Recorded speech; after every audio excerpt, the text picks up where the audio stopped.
Voyons le roche sur ce même endroit.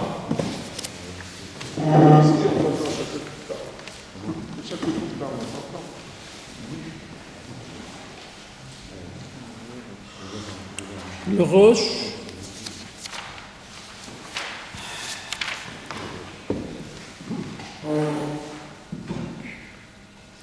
c'est donc à la fin du Siman Kaf dans le roche.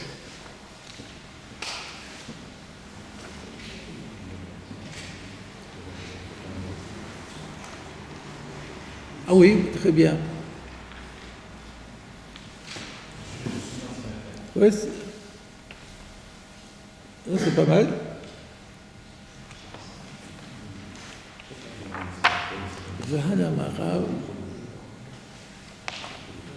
Vous étiez où là?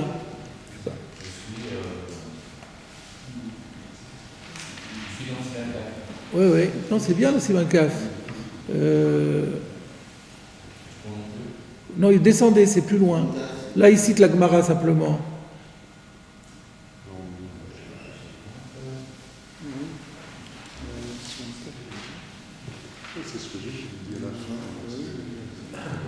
Ah, ça y est, c'était bon. Voilà, c'est ça. Veha de Amarav, vous voyez, en première ligne là.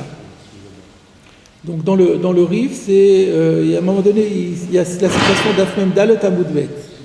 Veha de Amarav, Mita, Sheyichda le Maot, ce que Rav avait dit d'Afmem Dalet Amoudbet, qu'un lit qu'on a réservé pour y mettre de l'argent, Iniya Chale Amaot, à partir du jour où on a posé dessus de l'argent, même en jour de semaine, Assour le Taltola, qu'on n'a pas le droit de le déplacer. Lo Evi Rav Alfas.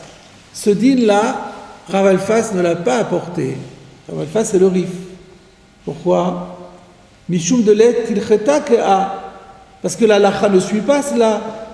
D'Aliba de Rabbi Yehuda Amara. Parce que Rav, quand il a dit ça, c'était dans l'optique de Rabbi Yehuda, Vekaimalan, Bemukse, que Rabbi Shimon. Et nous, dans la Lacha, nous faisons comme Rabbi Shimon. Donc, le Roche dit exactement la même chose que ce que nous avons dit dans le Ran. Que le Rif n'a pas fait comme Rav, parce que Rav fait comme Rabbi Yehuda et nous on fait comme Rabbi Shimon. Jusque-là, tout va bien. Il y a ici un commentaire du Korban Netanel, mais bon, on va le sauter. Rabbeinu Tam Perach.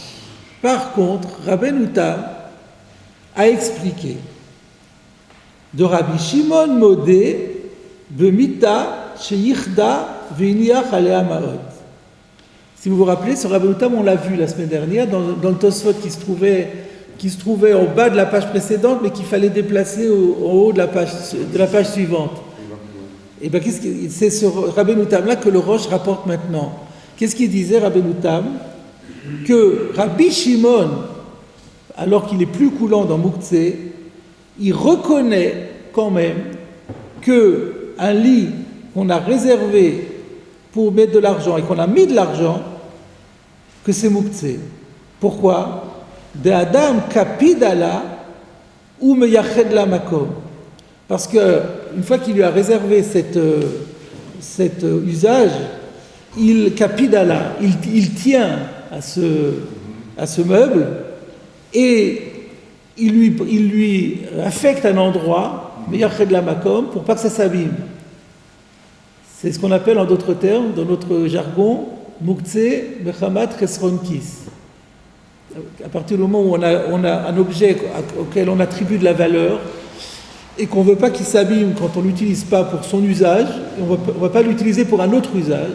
Donc Rabbeinu Tam il disait, un lit dont on a destiné donc, pour faire un coffre-fort, on ne va plus l'utiliser pour se coucher dedans.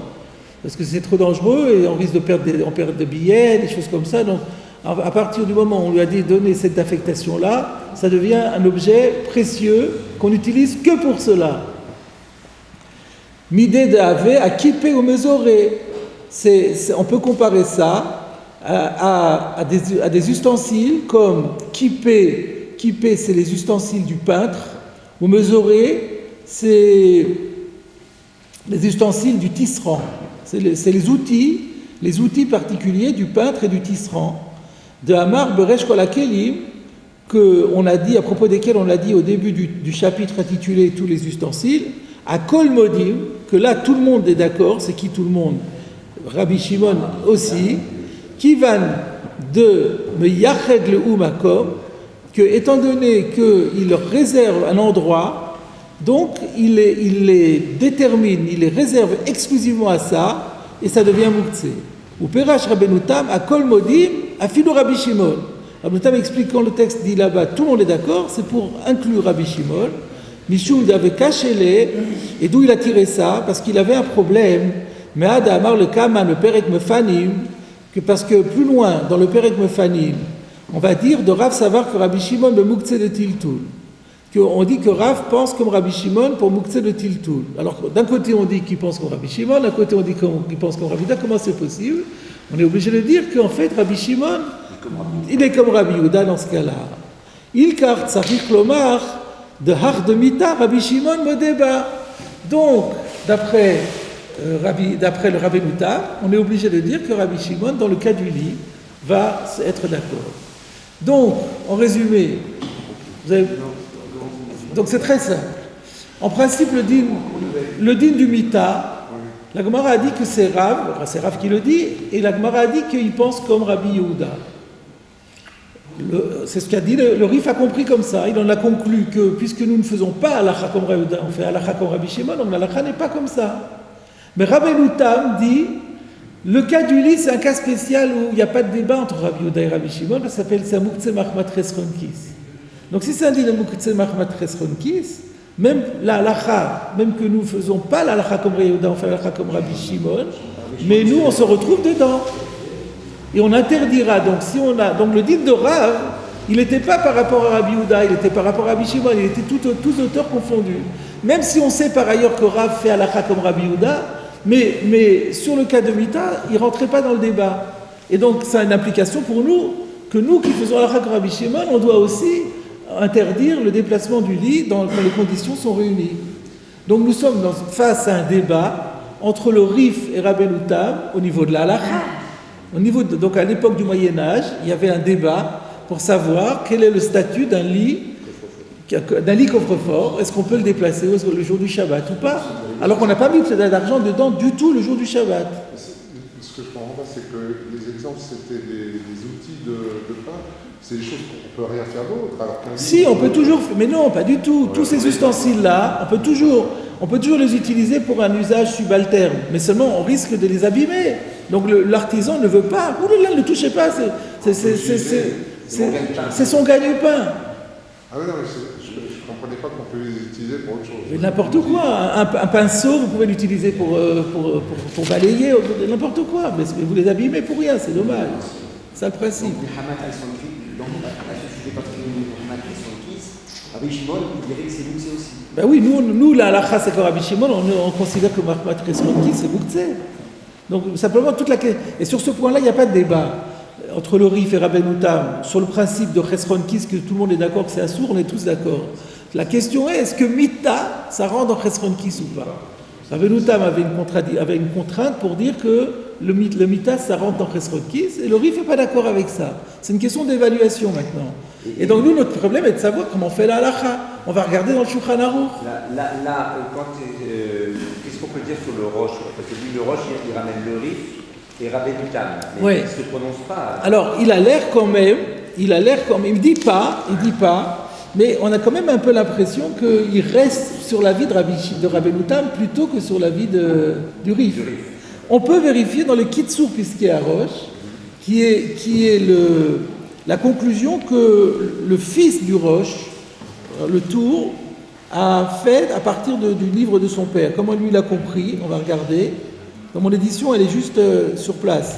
Mita sheshalea ma'ot, afilu enala b'shabbat, vayu alea b'nashbashot, asur le taltela, en alea b'shabbat, velo ayu alea b'nashbashot, mutar, afilu yichda le ma'ot, v'niach alea mot b'odiom, v'silkan le harif.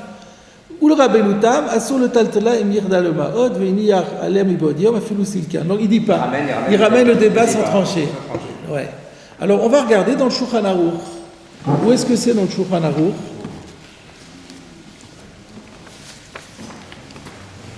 La référence, nous la trouvons dans le Ein Mishpat.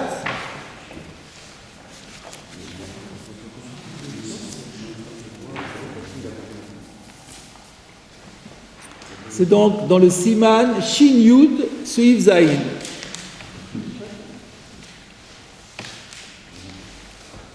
Quand on était dans Dalet Amud Bet Mita Sheir Dalemaot, vous avez un petit aleph dans le Ein Mishpat Ner Mitzvah qui renvoie Tour de Shulchan Aruch Or HaChaim Siman Shin Yud Suiv Zayin. Pardon? Vous avez dans votre édition chez Mishpat? Rochel Mishpat.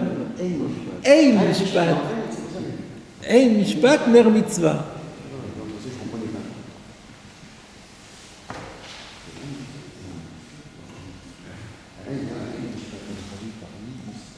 J'ai pas apporté mon Shulchan Aruch, je me suis dit qu'on verrait celui du tableau.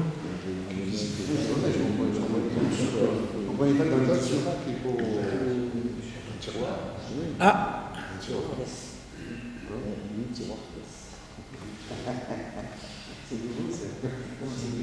Voilà, très bien, bravo, vous êtes pile dessus. Alors, lisons le Shulchan Aruch. Mita sheyesh alea ma'ot, un lit sur lequel il y a de l'argent. Actuellement, le Shabbat. O afilu en alea ma'ot, ou même, il n'y en a plus maintenant. En alea ata, il n'y en a plus maintenant. Va'ya alea ben hashashot, mais il y en avait à l'entrée du Shabbat au crépuscule. Assour le taltela. Dans tous les cas, c'est assour, mais c'est un bassis. De migoud et itkatsai, le ben hashmashot, itkatsai, le koulé yoma. Sur ce plan-là, on fait comme Rabbi Yehuda et pas comme Rabbi Shimon. Sous-entendu, mais s'il n'y a pas eu d'argent du tout pendant Shabbat, alors tout cas confondu, on peut déplacer le lit. Donc c'est comme le Rif. Oui. Donc le Shulchan Aruch est posé comme le Rif, ce qui est normal. Et donc il n'y a pas, on considère que Rav allait comme Rabbi Yehuda, mais nous on ne fait pas comme Rabbi Yehuda, on fait comme Rabbi Shimon. Donc du moment qu'il n'y a pas d'argent, il n'y a pas eu d'argent le Shabbat sur le lit, même si ce lit a été affecté ou pas affecté, ça ne change rien. Qu'est-ce qu'il y a écrit? Aga. Aga, c'est le Rema qui parle, la notation du Rema. Va filou le tzorer goufo, o le tzorer mekomo. On n'aura pas le droit de déplacer le lit dans le cas où il était bassis, même si on veut utiliser le lit pour lui-même, pour dormir dedans, ou bien parce qu'il nous dérange à l'endroit où il est, il n'y a rien à faire. Une fois que c'est bassis, on ne peut rien faire. Ça, c'est de Bet Yosef. Donc, en fait, le Rema, il a rajouté quelque chose que le Shulchan Aruch disait dans son Bet Yosef, mais comme c'est un résumé là, il ne l'a pas dit, le Rema a estimé nécessaire de le compléter. Donc, pour l'instant, on est toujours dans le Mochaber. Vehu Adin, donc vous voyez, c'est en grosse lettre, donc c'est nouveau le Mochaber qui parle. Vehu Adin, le Chol Davar, Heter, Shemunach Alav, Issour. La règle du lit, elle vaut pour n'importe quel objet permis, c'est-à-dire non mouktsé, sur lequel on a posé un objet mouktsé qui devient bassis. Aval, imen alea ata maot, mais si maintenant, en l'état actuel, il n'y a pas d'argent dessus, v'gam lo haya alea ben hashmashot, et il n'y en avait pas à l'entrée du Shabbat, Moutar le taltela, on aura le droit de déplacer le lit, afilou yirdam le maot, veinicham alea mi bodio. Mais si à l'entrée du Shabbat, il n'y a pas d'argent, même si ce lit avait été affecté comme coffre-fort, et qu'on l'avait déjà utilisé avant Shabbat pour y mettre de l'argent, Kivan, chez Silkan, Kodem Ben Hashmashot, étant donné que ça a été retiré avant Ben Hashmashot, on a le droit de en 100% pour le 100% comme le Rif, ce qui n'est pas étonnant, puisque le Mochaber suit la chita du Rif de manière classique. Aga, puisque le Mochaber, lui, comme je vous rappelle, lui, il ne tient compte que de 3 décisionnaires. Le Rif, le Rambam, bon, le Rambam apparemment, on sait pas, je ne suis pas allé voir ce qu'il dit, mais apparemment il ne se prononce pas, et il y a le Roche qui ne s'est pas prononcé non plus. Donc il y a celui qui s'est prononcé clairement des trois, c'est le Rif. Donc la halakha est comme le Rif, c'est clair. Aga, là-dessus le Roma intervient. Veyesh osrin beyiched lekar umeniach. Pardon? Veiniach, là j'ai du mal à lire. Veiniach baem. Afalpi chez Silek Mibodio. Il y en a qui interdisent le déplacement du lit, beyiched lekar, si on l'avait affecté à cela, et qu'on ait posé de l'argent en semaine dessus, c'est-à-dire on l'a affecté et on a mis en pratique cette affectation, même si à l'entrée du Shabbat, il n'y avait rien. Qu'est-ce qu'il met entre parenthèses? Tour Beshem Rabbeinu Tam. On découvre, alors le Roche, c'était pas prononcé, mais son fils a tranché. Il a tranché comme Rabbeinu Tam. Tour Beshem Rabbeinu Tam. Et donc, comment le Roma est possèque? En conséquence, Assour, le Taltel, Kis Shel Maot. Alors, maintenant, ce que dit le Roma, c'est ça qui est intéressant, c'est qu'un lit qui coffre-fort, ça n'existe pas, c'est pas intéressant. Mais on va essayer de transposer la problématique halachique sur quelque chose que nous connaissons, nous. Alors, c'est pour ça qu'on n'aura pas le droit de déplacer Kis Shel Maot, une bourse qu'on a affectée à de l'argent, un porte-monnaie. Afalpi chez Otsi Amaot, Mimeinu Bibodium. Et là, Imken, Asabo Maase. J'ai du mal à lire, excusez-moi. Je sais pas trop, mais les matins. Ah, je sais pas trop, mais le matin. Ils ont coulé. Ela Imken, Asabo Maase. Ah. Ela Imken, Asabo Maase. Shepetacho milemata, Vesilko minayichud. Et donc, d'après ça, donc une sorte de porte-monnaie ou de portefeuille que l'on a affecté, évidemment, pour y mettre de l'argent, et qu'on a mis de l'argent en semaine, même si on l'a vidé avant Shabbat, il va rester à sourd à tant que Muktzeh Mechamat Resronkis, sauf si on a fait un acte destructeur pour montrer qu'on ne l'affecte plus pour ça. Par exemple, on l'a percé, on ne pourra plus mettre d'argent dedans. Et c'est tel est l'usage, entre parenthèses, Agaot Maimoniot, Perek Café. Agaot Maimoniot, c'est un élève du Maharam de Rothenburg, comme l'était le Roche. Miou, le Tzorer Goufo, ou le Tzorer Mekomo, Moutar. Par contre, si c'est le Tzorer Goufo, le Tzorer Mekomo, ça restera permis. Pourquoi? Ça, c'est curieux. Si ça, c'est plus bizarre. On va regarder Mishnah Bora. Parce que si déjà on donne à ce portefeuille le statut de Chesronkis, il n'y a pas de raison de permettre le Tzorer Goufo, le Tzorer Mekomo. Regardons le Mishnah Bora, si c'est pas difficile. Suif Katan Kavzaïn. Le Tzorer Goufo, Ayin Besuif Katan Kafé, Mashikatavnu Beshem Amagen Avraham, ou Sheare Acharonim.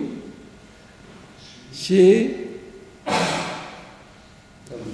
Tamou, ils sont étonnés, c'est pas logique, puisqu'il n'y a pas de raison. Ou Sfira Léou de le Chitazou, à Soubechol Gavne. Ils ont dit, ben non, si on va d'après cette Chita, c'est interdit dans tous les cas. Ou Mikol Makom, le Dina, Maskim Besefer Eliyahu Rabba, de Av chez Akis Meyuchad, le Maot, Kol she'en darko le'akpid laniach bo dvarim acherim, je suppose, ouais. Enenu bichlal muktzeh mechamat resronkis, rak bestam, kekstam kli shenarto le'isur.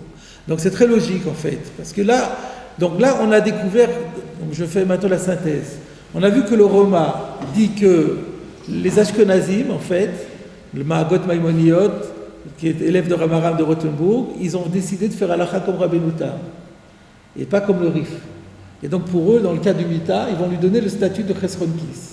Donc pour eux, tout objet on l'affecte pour y mettre de l'argent, ça devient quelque chose qui devient Muktzeh Mahmat Resronkis. Mais là-dessus, il y a quand même des poskim qui ont dit, mais attends, c'est au cas par cas.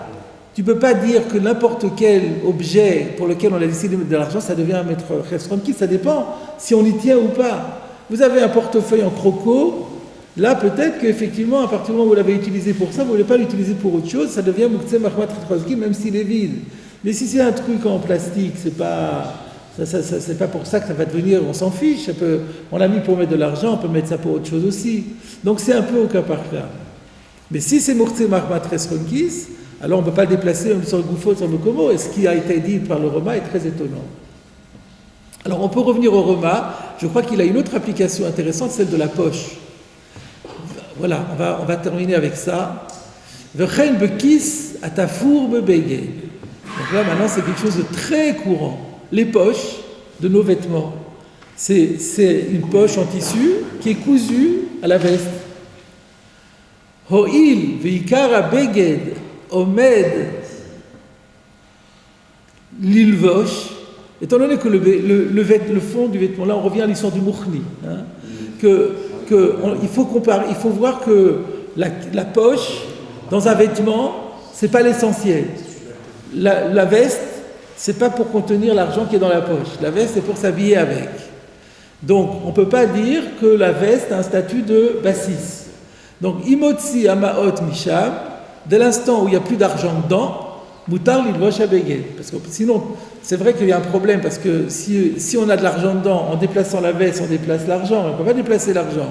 Mais si l'argent est tombé, alors il n'y a plus de problème, on pourra mettre le vêtement, on ne dira pas que c'est bassis, de la kiss batel etzlo, parce que la kiss, elle est négligeable par rapport au reste du vêtement. Avalim shachar bomaot, maintenant si avant Shabbat, c'était la veste de Shabbat, et on a laissé l'argent dedans, alors là on est un peu embêté. Moutar le taltel la beged, on peut déplacer le vêtement.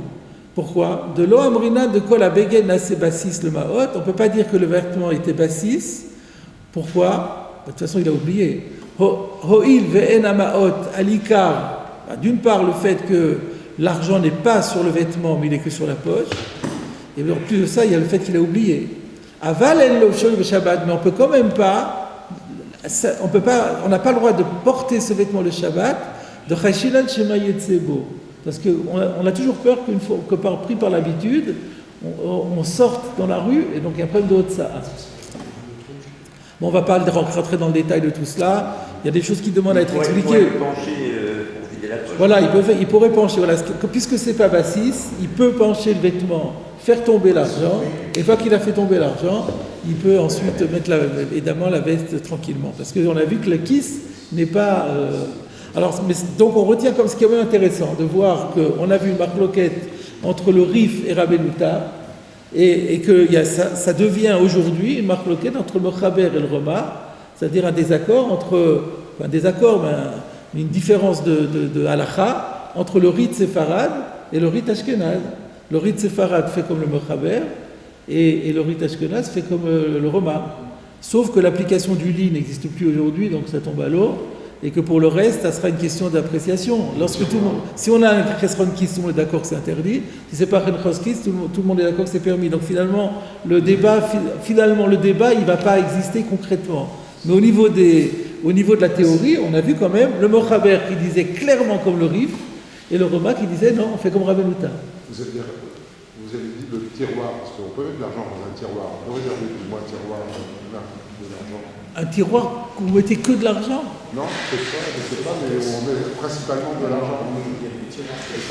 Un tiroir-caisse, oui, c'est vrai. C'est un tiroir-caisse, c'est probablement. Un tiroir-caisse, c'est probablement un Muktzeh Mahmat Resronkis. Et donc même si on a vidé l'argent, on a pris la recette avant Shabbat, on n'aura sans doute pas le droit de déplacer le tiroir, parce qu'il sert qu'à ça, un tiroir-caisse. Le tiroir, c'est comme là. Mais le tiroir de la salle à manger, non. Le tiroir de la salle à manger, si on met... Il y a 1000 choses dedans, il n'y a pas que de l'argent. Donc c'est bassis le davar à assour ou le davar à moutar, et donc on peut le tirer. Voilà. Et donc nous allons maintenant reprendre le fil de la Gemara. Donc nous avons terminé l'histoire de Rav, et on va passer à autre chose, mais toujours dans le contexte de Mouktsé. C'est la question, parce que c'est courant, c'est ça. Si tu n'es pas que de l'argent. On y va? Ba'amine Resh Lakish me Rabbi Yochanan. Vous savez que Resh Lakish, qui était initialement un chef de brigands, avait été complètement retourné par Rabbi Yochanan, et il était devenu un talmid travers de Rabbi Yochanan. C'était un disciple au point qu'il était devenu vraiment pratiquement son collègue. Et donc il lui pose une question. Resh Lakish, on est en Eretz Israël là, et à la première génération des Amoraïm, puisque Rabbi Yochanan était encore un élève de Rabbi Yehuda Hanassi. Et Resh Lakish donc va poser la question à son maître et ami et collègue Rabbi Yochanan. Il lui pose la question suivante. Kritim shezera'an bekarka. Si on a, kritim c'est du blé que l'on a semé dans du sol, ou vetsim shetachat tarnogolet, ou si on a pris des œufs, on les a posés sous la poule pour qu'elle les couve. Maou, qu'en est-il? Alors voyons déjà Rashi.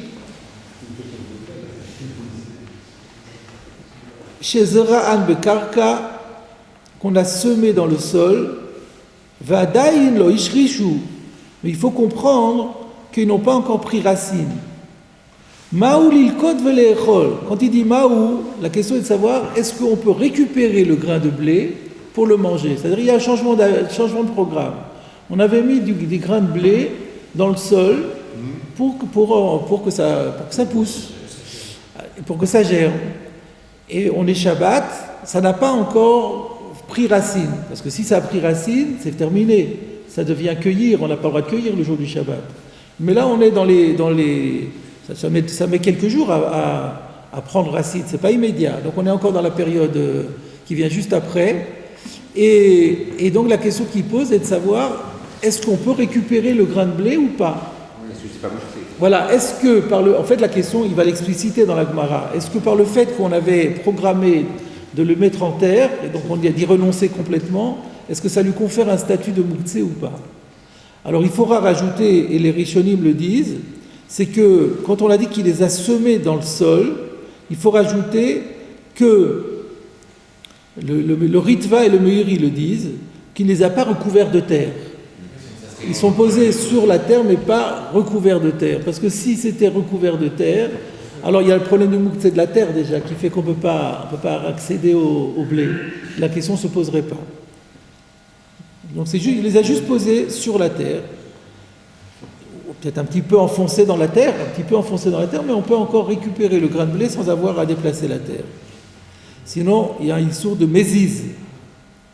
Alors, on revient à la Gemara.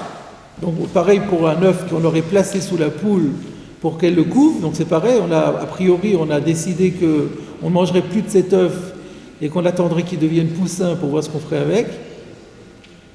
Donc, Chitim shezra bekarka ou betzim shetachat atarnogolet, maou, quel est le din?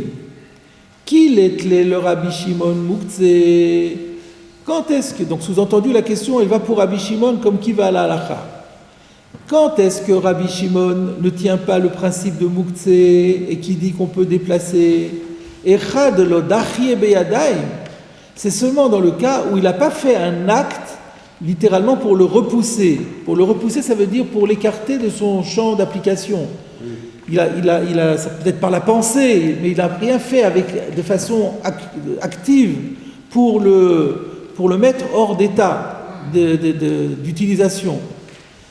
Echad dachie be'adayim itle Mouktsé. Mais dans un cas comme le nôtre, où il a fait un acte qui prouve qu'il veut le repousser, c'est-à-dire il n'a plus l'intention de l'utiliser en tant que tel, est-ce que dans ce cas-là, Rabbi Shimon adopte le principe de Mouktsé? Odim maloshna, ou peut-être qu'on ne fait pas de différence et que c'est toujours permis. Ça, c'est Resh Lakish qui parle. C'est la question de Rabbi Shimon, de Resh Lakish.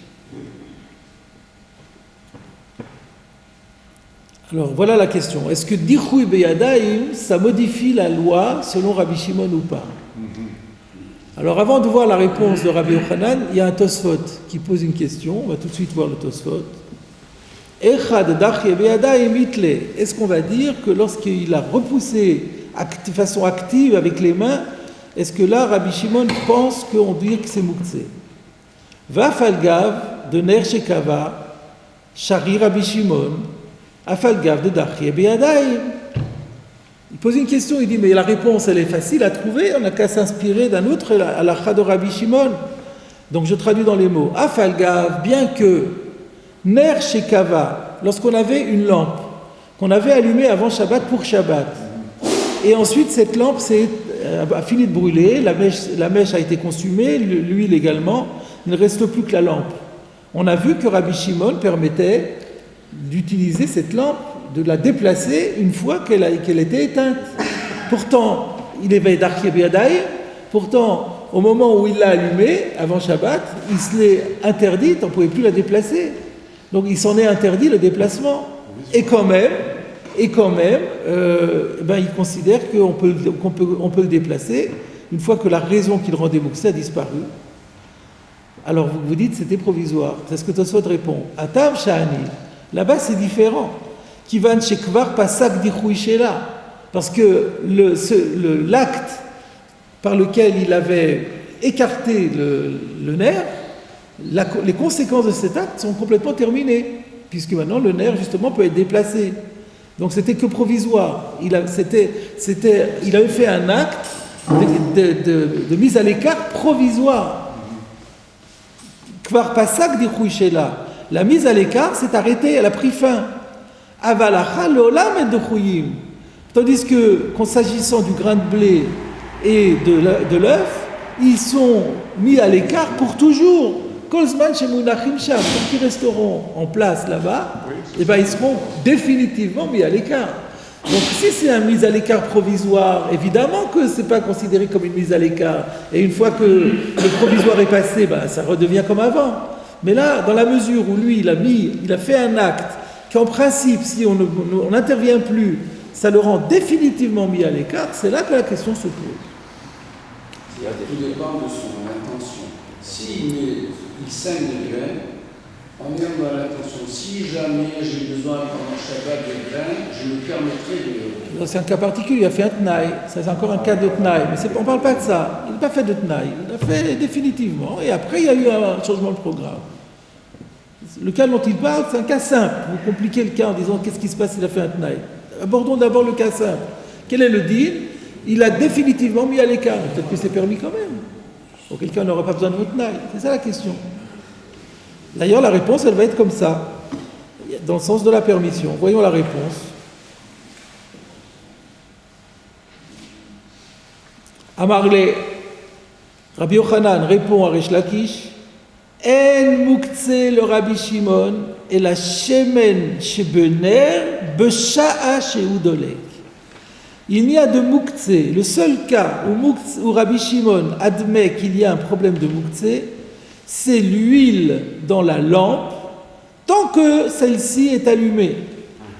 Ho'il ve uktsa le mitzvato, ve uktsa, là il faut corriger, nous on a uktsa, mais Tosfot Yeshanim, le Gilion, vous avez un Gilion, n'est-ce pas, qui ramène à Tosfot Yeshanim et qui dit qu'il faut lire ve uktsa. Et dans les manuscrits également, nous verrons dans Rashi, enfin nous verrons pas, mais dans Rashi, dans les manuscrits, il y a également Ve'uktsa. Donc, Oil Ve'uktsa les mitzvato, Ve'uktsa les isuro.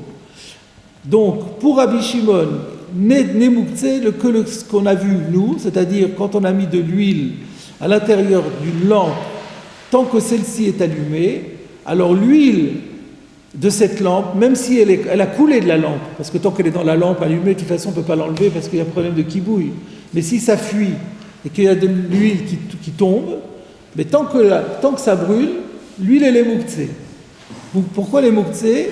Pour deux raisons. Parce qu'elle a été mouktsé du fait que c'est une mitzvah, ça servait à une mitzvah, et aussi c'était interdit de l'enlever à cause du fait que si on prélevait de l'huile dans la lampe, ça s'appelait une extinction. Donc c'est le seul cas, là oui, Rabbi Shimon tient Moukse. Mais dans ton cas à toi, sous-entendu, c'est pas Moukse. Il n'y a pas la notion de Dechia Beyadai. Quand il dit il n'y a que ça, c'est pas vrai, il y a d'autres mouxés que le Chanel. Ah, il y a d'autres, c'est ça la question que vous avez. Il y a quoi par exemple? Il y a Resronkis, mais ça c'est un cas, on peut dire qu'il en parle, c'est tellement que c'est particulier qu'il n'en parle pas. Mais il y a surtout, en fait, on verra plus loin, il y a une question qui se pose, c'est Grogrot Vetzimukim. Ce qui est classique chez Rabbi Shimon, c'est Modé Rabbi Shimon de Grogrot Vetzimukim. Regardez, si vous regardez un peu plus bas dans la Gemara, Amar Rav Yehuda, Amar Shmuel, c'est un peu, juste, vous avez un Tosot Volomina Samuch là, vous remontez 3 lignes dans la Gemara, Amar Rav Yehuda, Amar Shmuel, En Muktzeh, le Rabbi Shimon, et la Grogrot Vetzimukim Bilvad. La Grogrot Vetzimukim, c'est quoi? C'est Grogrot, c'est des figues des figues fraîches qu'on a mis sur le toit pour les faire sécher. Tsimukim, c'est quoi? C'est en hébreu moderne, ça existe encore. C'est des raisins secs. Donc c'est des raisins frais qu'on a mis sur le toit pour les faire sécher. Quand le processus de dessiccation a commencé, c'est plus bon à manger. Et donc ça devient mouktsé. Et ça, Rabbi Shimon reconnaît que à partir du moment où on les a mis sur le toit, ça devient mouktsé. Alors pourquoi? Donc là, la question que vous soulevez, c'est mais alors pourquoi il dit que l'huile? Il n'y a pas que l'huile, il y a autre chose aussi. Regardez Rashi. En fait, Rashi a répondu à la question. En Mouktsé, le Rabbi Shimon, Bedavar Araoui, lorsqu'il s'agit de quelque chose d'apte, de comestible ou d'apte à être utilisé. Et la Beshemen, chez Bener, que l'huile qui se trouve dans la lampe, Besha'a chez Udolek, au moment où celle-ci est allumée, que le Tanya le El, comme on avait vu plus haut dans la Braïta. Qu'est-ce que Rashi a rajouté? 2 choses. Il a rajouté que Besha'a chez Udolek, c'est que le Tanya le El, on se réfère à ce qu'on avait vu plus haut.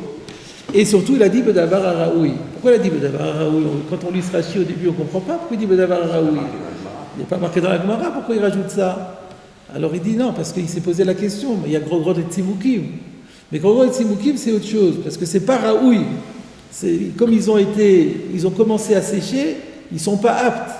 Donc c'est quelque chose qui aujourd'hui n'est pas apte, qui va redevenir apte. C'est une autre problématique. Là-bas, c'est une problématique de quelque chose qui est inapte pour l'instant, mais qui va redevenir apte. On va dire, mais ça peut redevenir apte, comme ce n'était pas apte, ça devient mouktsé. Mais là, c'est l'inverse.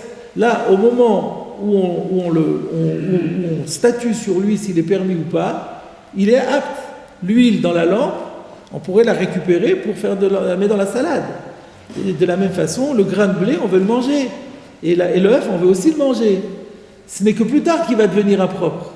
Donc, c'est pour ça que dans la catégorie des éléments qui sont aujourd'hui aptes, mais qui, par l'acte que j'ai fait, vont devenir impropres par la suite, le seul cas qui est interdit, c'est l'huile. Parce que dans l'huile, il y a un mouktsé de mitzvah et il y a un mouktsé de issour. Mais si le simple fait que c'était apte et qu'on veut le rendre inapte, ça ne joue pas. Même dans l'huile, ça ne joue pas. Mais pour Rabbi Shimon, l'argent ou des choses comme ça, c'est pas mouktsé. Des choses c'est pas la pierre, l'argent, toutes ces choses-là. Si on parle pas des là, on parle que des aliments, semble-t-il. On est dans le cadre alimentaire. Dans le cadre alimentaire. On va rajouter aussi ça. Vous avez raison. Ces figues et ces machins-là, on ne peut pas les donner à ces animaux. Ça se fait pas comestible. C'est du baltacherie de donner aux animaux quelque chose pour faire des raisins secs. C'est Ochel Bene Adam. C'est pour des raisons de ce style qu'on l'utilise. Oui, c'est Otsar. On appelle ça Otsar. Il l'a mis de côté pour faire ses provisions. Il ne le ferait pas, mais c'est possible de le faire, mais il ne le ferait pas parce que... oui, il y a l'alimentation animale et l'alimentation humaine. On ne donne pas aux animaux des choses qui sont pour l'alimentation humaine. On avait vu que si on changeait la destination, c'était... Comment ça? Quelque chose était aliment humain et que le Shabbat, on changeait la destination. Il y avait un problème aussi, non? Mais pourquoi on changeait la destination? Il faut qu'il soit arrivé quelque chose, comme par exemple une bête qui est tombée, une bête vivante qui est devenue une vela. C'est un cas particulier. Il y a où la chose elle-même change de statut. Donc voilà, la réponse de Rabbi Yochanan est claire, elle est sans appel. Il n'y aura pas de problème de mouktsé dans ce cas-là, parce que le seul mouktsé pour les aliments, quand quelque chose est apte à être mangé, il faut qu'il y ait soit un mouktsé pour la mitzvah, soit un mouktsé pour le yissour. Regardons Rashi là-dessus. C'est où est la mitzvah là? Ho'il ve'uktsa le mitzvato, étant donné qu'il a été réservé précisément à sa mitzvah. Quelle mitzvah? Le Shabbat. Il y a Ner Shabbat, il y a une mitzvah de Ner Shabbat. Donc à partir du moment où l'huile a été consacrée à la mitzvah de Adlakat Ner Shabbat, le fait que c'est sacralisé pour la mitzvah lui confère un statut de mouktsé. Et aussi, en plus de ça, il y a un deuxième argument, c'est ve'uktsa le isuro, il faut rajouter le vav, comme nous l'avons vu. C'est quoi le issour? C'est issour qui bouille. Comme nous l'avons vu, quand vous avez une lampe à huile et qui brûle, qui est allumée, on n'a pas le droit de prélever la moindre goutte d'huile dans l'intérieur de la lampe, parce que ça devient un issour d'oraita mishum ochabé. Donc, étant donné que sur cette huile pèsent deux arguments, l'argument que c'était destiné à une mitzvah, et qu'en plus de ça, on ne peut pas l'enlever tant que ça brûle, parce que sinon on transgresserait l'interdit d'éteindre, là, ça rend l'huile mouktsé. Ça, c'est pour rajouter une lumière qu'on aurait allumée, pas pour manger, qu'on aurait allumée comme ça en plus. Ce deuxième argument, pourquoi Non, pourquoi il y a eu deux arguments? Oui, alors on va voir que la Gemara a compris à ce stade que c'est seulement si les deux arguments sont cumulés qu'il y a interdiction. C'est-à-dire, pour que ce soit interdit, il faut qu'il y ait et l'un et l'autre. C'est quoi le cas? Il y aurait une lumière qui ne serait pas pour le manger, qui serait je ne sais pas où, allumée Shabbat d'ailleurs, qui ne serait pas pour la mitzvah? Non. On ne peut pas concevoir qu'une lumière allumée quelque part, ce n'est pas pour la mitzvah? Non, je pense que ça sert toujours à la mitzvah. Le ner Shabbat, il est toujours, où qu'il soit, ça sera toujours un... On a des bougies, puis on a une autre à côté qui ne sert pas plus. Ça participe toujours à la mitzvah. On avait parlé de ça dans Bamad Liki, il nous semble. Il y avait un tosfot là-dessus. C'est toujours la mitzvah. On peut dire que c'est toujours une mitzvah. Bon, il y a le Ikar, c'est pour la Chila, mais tout ce qu'on allume en plus pour éclairer, ça peut toujours rentrer dans la mitzvah. Ouais. Me semble-t-il. Il y aura un tosfot plus haut qu'il faudrait revérifier. Alors on continue encore un petit peu. La Gemara s'étonne.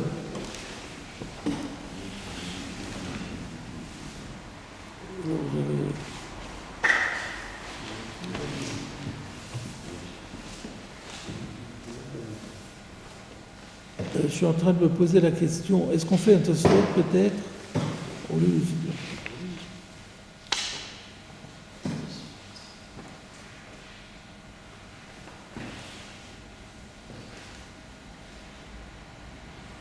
Ouais, on va faire le tosfot tout de suite. Ça sera parce qu'on n'a pas, comme on a traité, je pensais pas le traiter, mais comme on a déjà traité grâce à vos questions, on a déjà montré dans Rashi, on a déjà parlé de Grogrod, Vetsimukim, etc. Alors autant le faire déjà le tosfot. Donc le tosfot est là chez Shemen Shebener, surtout que ça se réfère là à la réponse de Rabbi Yochanan, que En Mouktsé le Rabbi Shimon, et là, Shemen Shebener, Vesha Sheudolé. Tosfot.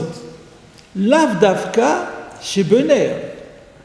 En fait, il ne faut pas prendre à la lettre. Lav Davka, c'est-à-dire, c'est pas à la lettre. Quand on dit l'huile qui se trouve dans la lampe. Parce que si on traduit littéralement, moi j'ai dit l'huile de la lampe. L'huile de la lampe, ça englobe l'huile de la lampe, qu'elle soit dans la lampe ou qu'elle soit tombée de la lampe. Mais si vous traduisez littéralement, alors ça veut dire n'est interdit que l'huile qui se trouve dans la lampe. Et ça, Tosfot dit, c'est pas à prendre au sens strict. De haou asou mishum ochabé. Parce que si, tant que l'huile est dans la lampe allumée, c'est pas la peine de dire qu'elle est mouktsé. Elle est interdite sans même faire intervenir mouktsé qui est interdit rabbinique. par un interdit beaucoup plus grave, qui est l'interdit thoraïque, qui est l'interdit d'extinction. Donc c'est pas de ça qu'on parle. De Haou Asur Mishum Ochabe, ça c'est déjà interdit au titre de l'interdiction de la melacha d'éteindre, que de Hamar, le Perek Sheni de Betsa, comme la Gemara le dit dans le 2e chapitre de Betsa, Amistapek Mimenu, celui qui se servirait de l'huile de la lampe, Chayav Mishum Ochabe, il encourt, il est passible de la sanction au titre de Mechabe. Et là, donc de quoi parlons-nous ici quand on dit que c'est Mouktsé? Hametaftef Miner. C'est uniquement ce qui fuit, littéralement metaftef, qui coule goutte à goutte, petit pas, de la lampe. C'est ça qui est interdit. Là, c'est plus interdit Mishum Mechabe, puisque c'est plus dans la lampe, mais ça reste interdit au titre de Mouktsé tant que la lampe brûle.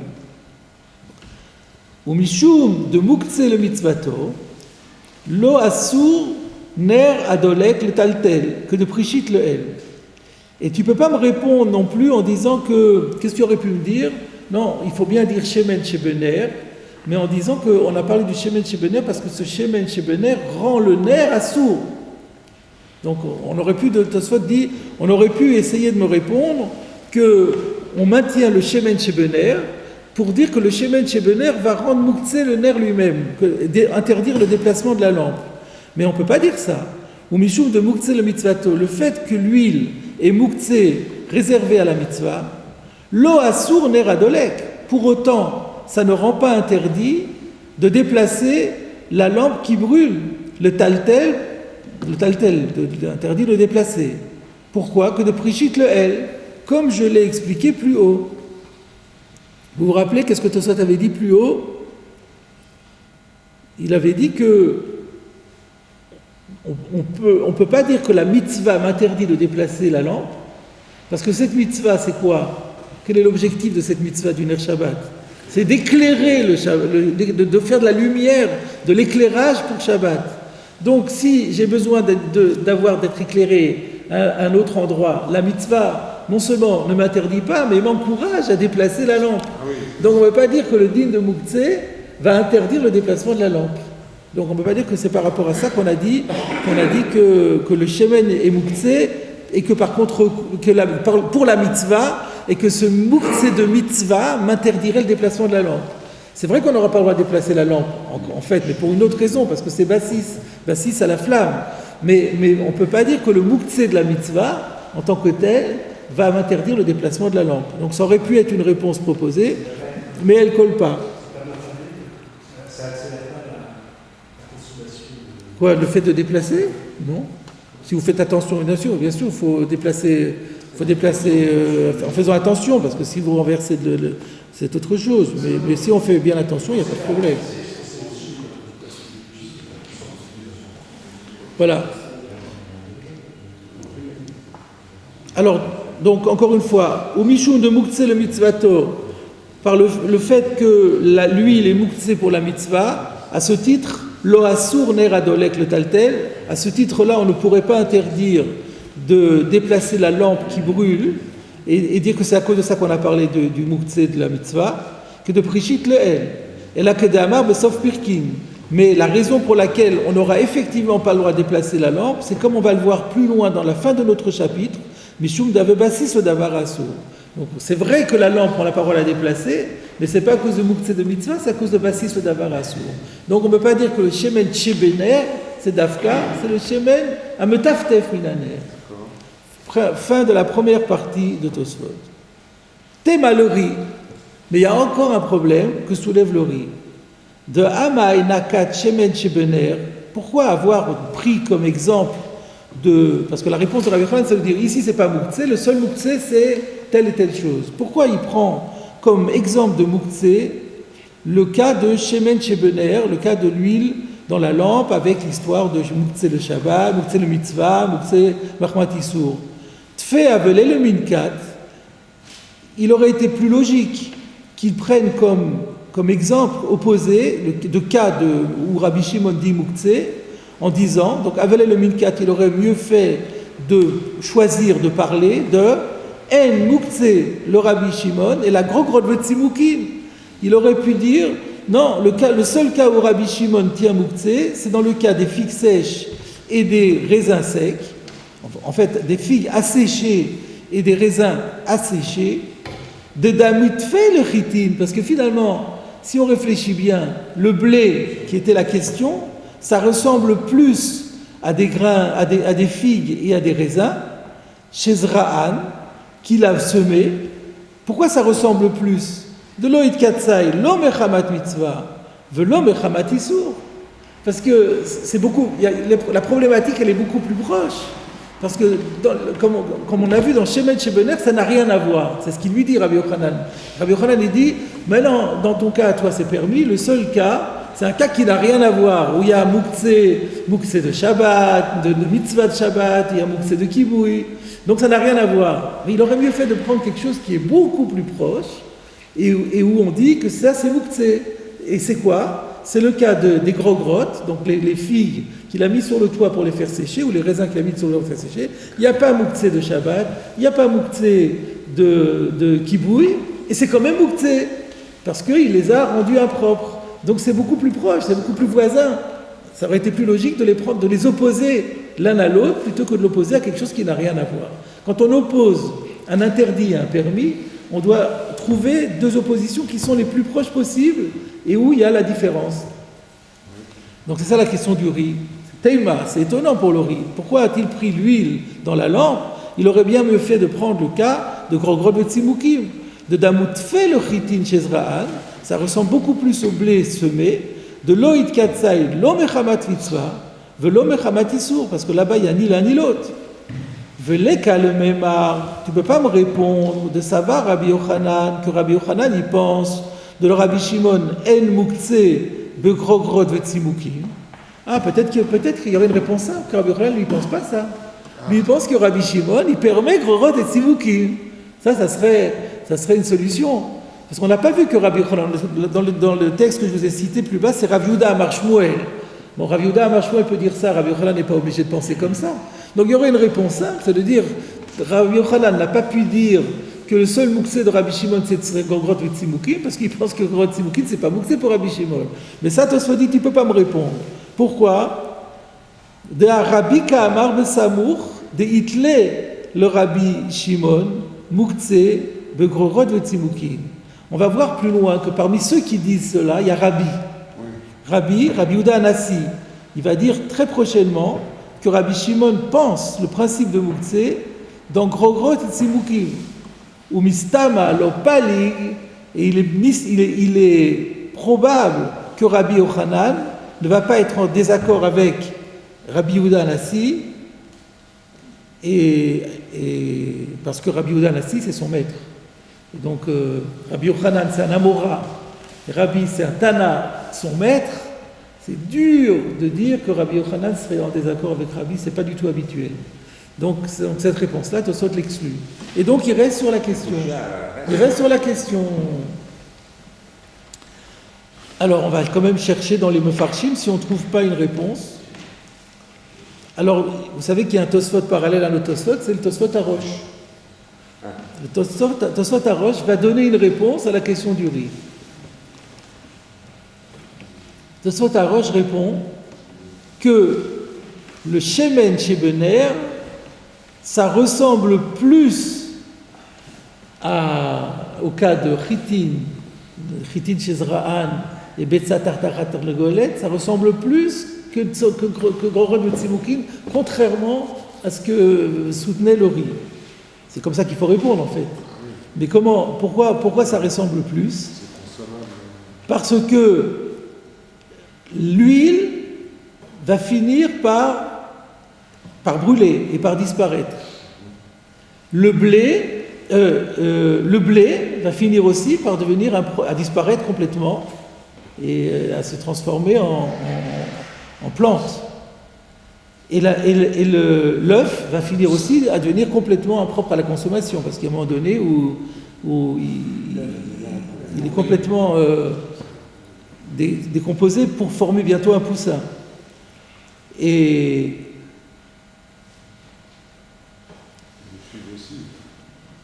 les figues,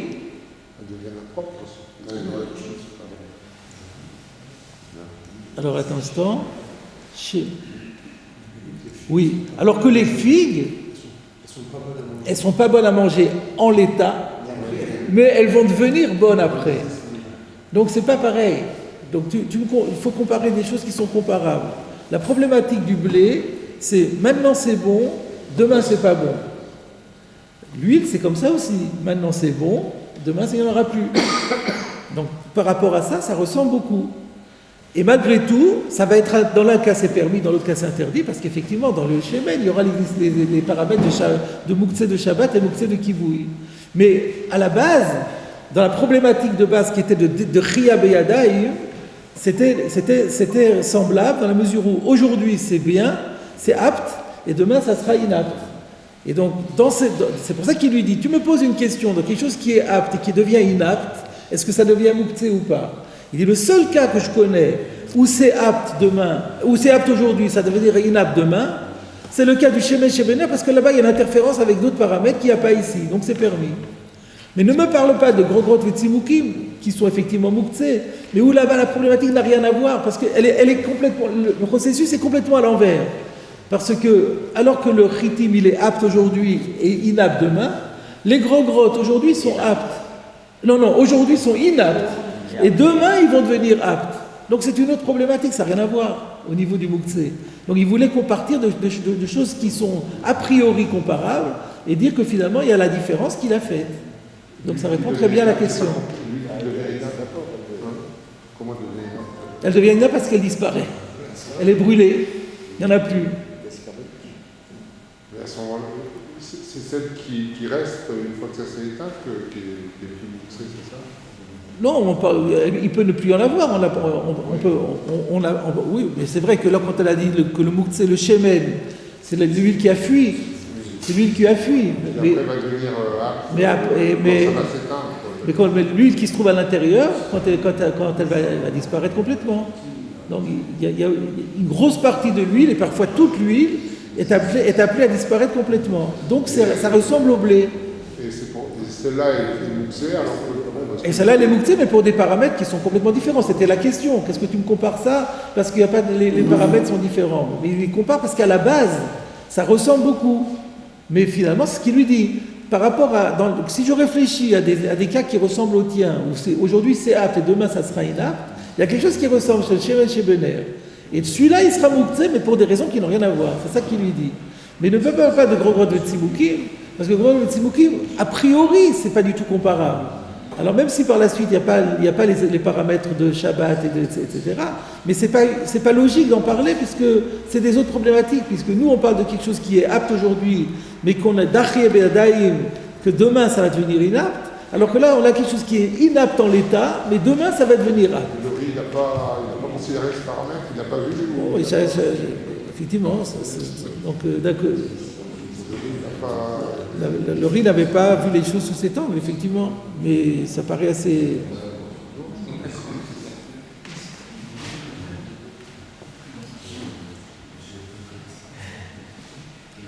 Et on peut tout ce qu'on a dit là, on pourrait éventuellement le faire rentrer dans Rashi, quand Rashi a dit Davar Araoui. Oui, c'est tout ça, c'est qu'on a dit ce qu'on avait dit avant. Quand Rashi dit Davar Araoui, c'est pour dire, voilà, pas Grod de Tzimoukim, c'est pas Davar Araoui. C'est pour répondre. Rachid, quand il a dit Davar Araoui, il avait répondu. Nous, on avait dit pourquoi il ne parle pas de Grod de Tzimoukim. Mais en fait, la question était encore. On a vu dans Tosfot, la question encore beaucoup plus forte. Que le riz pensait qu'il fallait obliger de parler de ça parce que c'est mieux que Shemen Shebener. Et quand Rachid dit non, on parle de Davar Araoui, c'est exactement la réponse du Tosfot Arosh. C'est la réponse de Tosfot Arosh, elle est trouvée dans Rachid. C'est ça que je voulais vous montrer. C'est pour ça que c'était intéressant de faire le Tosfot tout de suite après avoir fait le Rachid. Voilà, on va s'arrêter pour aujourd'hui. Et la suite, la semaine prochaine.